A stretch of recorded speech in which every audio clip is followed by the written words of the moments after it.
Bismillahirrahmanirrahim. Assalamualaikum warahmatullahi ta'ala wabarakatuh. Alhamdulillahi rabbil alamin.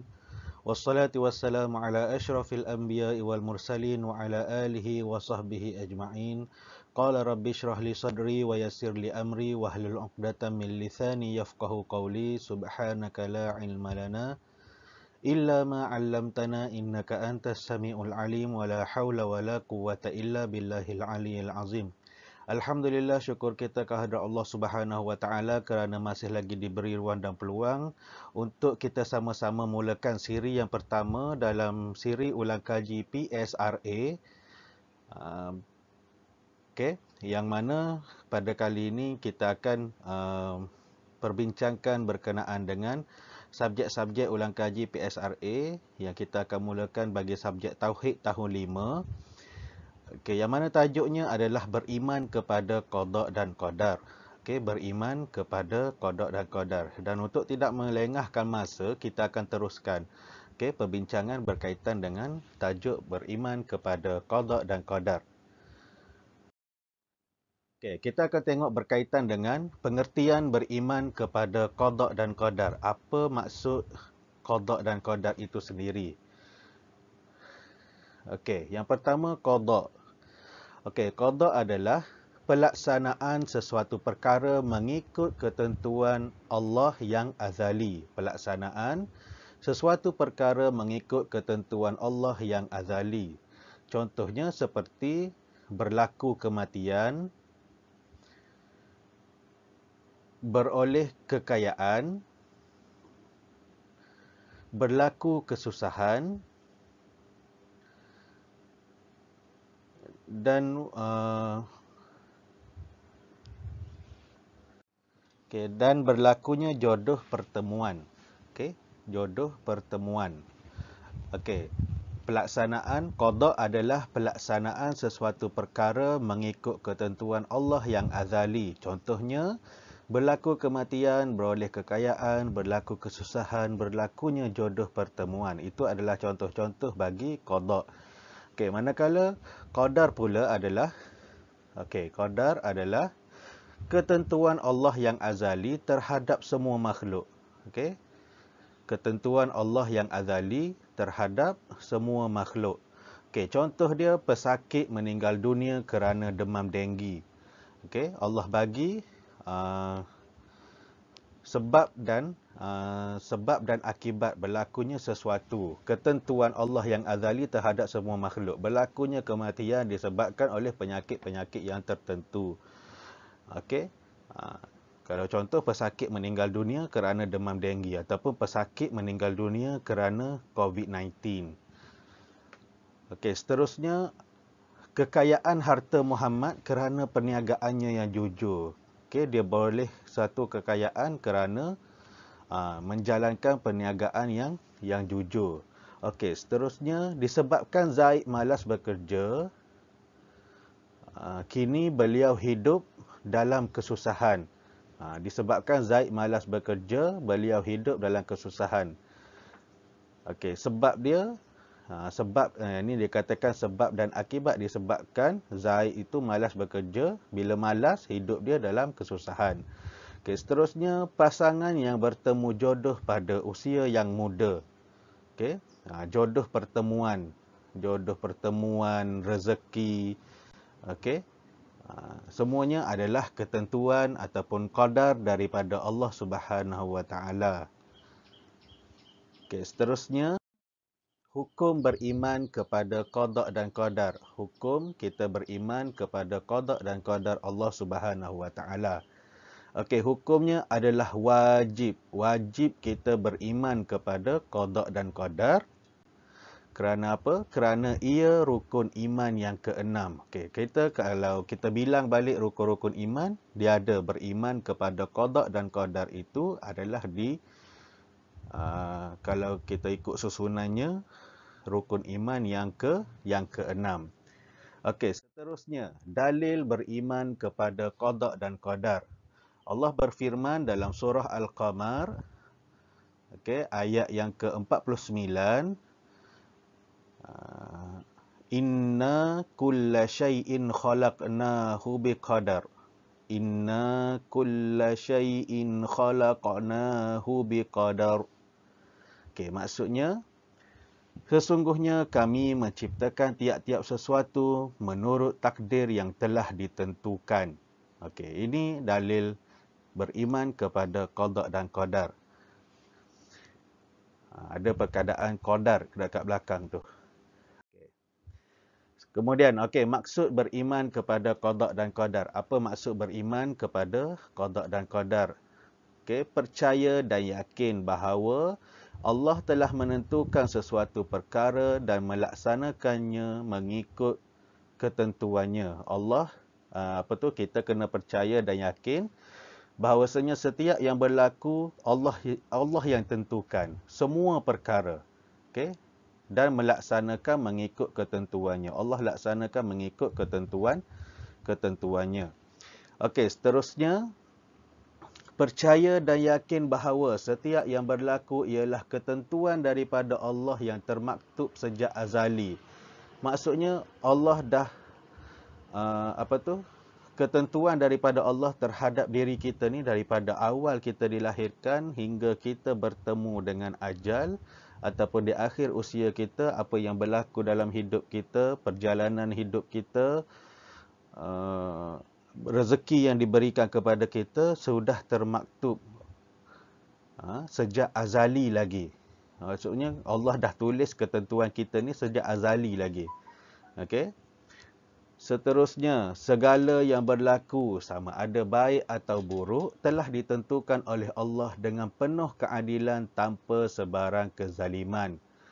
Setiap yang berlaku pada diri kita ni sama ada baik ke buruk ke, Allah dah tentukan dengan penuh keadilan tanpa sebarang kezaliman. So setiap apa yang berlaku, kita tak bolehlah nak cakap yang kalau berlaku benda baik, kita cakap itu hasil usaha kita sendiri. Kalau jadi yang tak baik, sesuatu yang terjadi dalam hidup kita ni yang kita tak suka, kadang-kadang kita akan menyalahkan Allah Subhanahu Wa Taala. Allah ni tak adil lah, Allah jahat lah.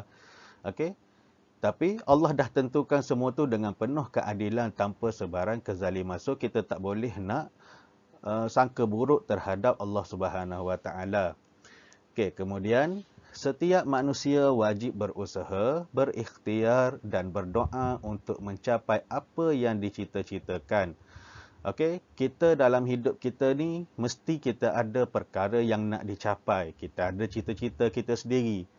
Kemudian nak mencapai cita-cita tersebut, kita mestilah berusaha. Nak berjaya, kena belajar sungguh-sungguh.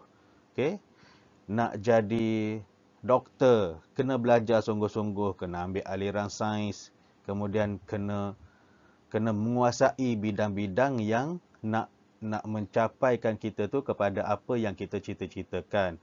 Berusaha, berikhtiar, kemudian letakkan kita minta dengan Allah, berdoa dengan Allah Subhanahu Wa Taala supaya Allah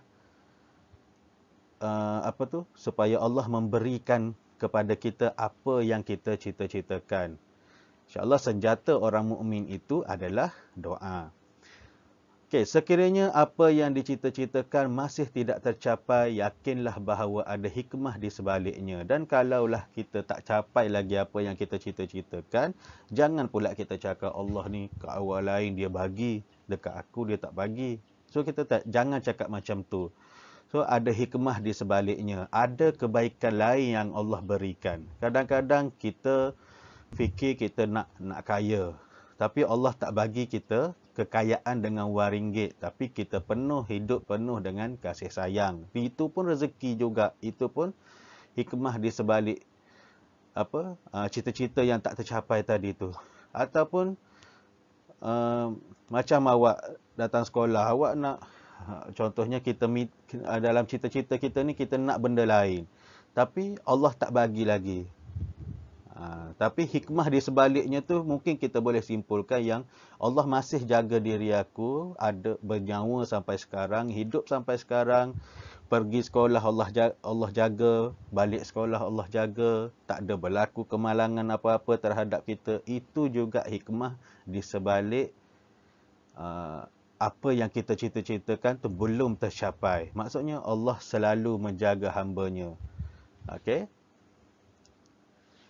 Manusia hendaklah sentiasa bersangka baik kepada Allah dalam perkara qada dan qadar. Manusia, kita kena selalu bersangka baik dengan Allah Subhanahu Wa Taala. Allah uji. Kalau kita bagi masalah, yakinlah yang Allah takkan uji seseorang hamba itu kecuali apa yang kita mampu untuk menanganinya. Kita mampu nak hadapi masalah tersebut, sebab tu Allah jadikan kita ada masalah itu. Kadang-kadang kita diuji. Kadang-kadang tak ada duit ke. Kadang-kadang ada orang yang kecil-kecil lagi, mak ayah dia dah meninggal ke, jadi anak yatim piatu. Okay? Ada hikmah. Kenapa Allah buat semua tu. Okey. Okey, seterusnya, akibat tidak beriman kepada qada dan qadar. Apa akibat sekiranya kita sebagai makhluk, kita sebagai manusia, kita sebagai hamba Allah tapi tidak beriman kepada qada dan qadar? Okey, antara akibatnya ialah hukumnya menjadi kafir. Maksudnya kita tak percaya kepada Allah, kepada apa yang Allah tentukan. Kita tak percaya, samalah seperti dengan kita tak percaya kepada Allah. So, bila tak percaya kepada Allah, jadilah kita sama seperti orang kafir. Okay, hukumnya juga menjadi kafir, menjadi kufur, menjadi orang yang ingkar terhadap qada dan qadar Allah. Okay, yang kedua, jauh daripada rahmat Allah. Okay, jauh daripada rahmat Allah. Selagi mana kita mengeluh, selagi mana kita sangka buruk terhadap Allah Subhanahu Wa Taala, kita akan jauh daripada rahmat Allah. Apa yang kita cita-citakan tu mungkin tak akan tercapai sebab ialah kita tak percaya kepada qada dan qadar. Ataupun satu hal lagi, apa yang paling kita takut adalah Allah, kita tak percaya tentang qada dan qadar Allah. Kita tak buat apa yang diperintahkan oleh Allah, tapi Allah bagi juga kita kekayaan. Itu yang dipanggil istidraj. Kita tak percaya kepada Allah, kita tak solat, kita tak minta doa dengan Allah, tapi Allah bagi juga apa yang kita cita-citakan. Takut benda tu jadi istidraj. Istidraj ini bermaksud sesuatu kurniaan Allah yang Allah memang sengaja bagi sebab nak jauhkan lagi orang tu daripada dia. Itu yang kita takut. Okey? Dia bagi kekayaan supaya kita lebih lupa diri. Bila dah kaya, tak nak bagi sedekah, takut harta kekayaan kita berkurang. Itu antara istidraj yang Allah bagi kepada makhluk dia. Okey. Seterusnya, menjadi sombong dan angkuh. Menjadi sombong dan angkuh. Akibat dia lah ni, akibat tidak beriman kepada qada dan qadar, seseorang hamba itu akan jadi sombong dan angkuh. Dia kata, kekayaan yang aku dapat ni bukannya daripada Allah Subhanahu Wa Taala pun, tapi aku, hasil kerja keras aku. Sombong apa dia bercakap macam tu. Padahal, apa yang dia ada sekarang, kalau Allah nak ambil, sekelip mata je, dia akan, yang kaya akan muflih dan sebagainya. Okey, kemudian jiwa tidak tenteram, selalu serabut, selalu rasa yang hidupnya bermasalah. Ini sebab dia tak percaya kepada qada dan qadar Allah Subhanahu Wa Taala. Okay, dan yang terakhir, akibat tidak beriman kepada qada dan qadar ini ialah mudah putus asa dan malas berusaha. Okay, bila rasa yang diri tu tak pandai, kita pun terus malas belajar. Kita terus putus asa nak belajar. Sedangkan Allah uji sikit je. Belajar hari ni susah nak faham, dah malas ulang kaji. Sampai kan tak dapat nak jawab soalan exam contohnya. Okey. Bila sampai soalan peperiksaan, orang tanya soalan, jawapan dia salin balik jawapan, salin balik soalan tu. Memang tak dapatlah markah. Soalan dijawab dengan soalan, sedangkan soalan tu nakkan jawapan. Okey, macam itulah. Okey, itu antara akibat-akibat apabila kita seorang hamba Allah Subhanahu Wa Taala tidak beriman kepada qada dan qadar. Okey, seterusnya hikmah pula. Okey, hikmah beriman kepada qada dan qadar. Apa kebaikan, apa hikmah, apa perkara positif sekiranya kita beriman kepada qada dan qadar ini. Okey, yang pertama, melatih diri untuk bersyukur dan sabar.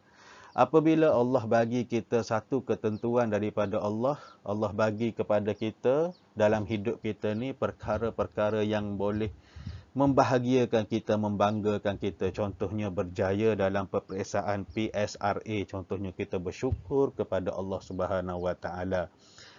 Ataupun apabila Allah tentukan dalam hidup kita ni kita dapat satu perkara yang sedih, contohnya kalau orang yang minat kucing, kucing dia mati, tu pun sedih juga, sabar.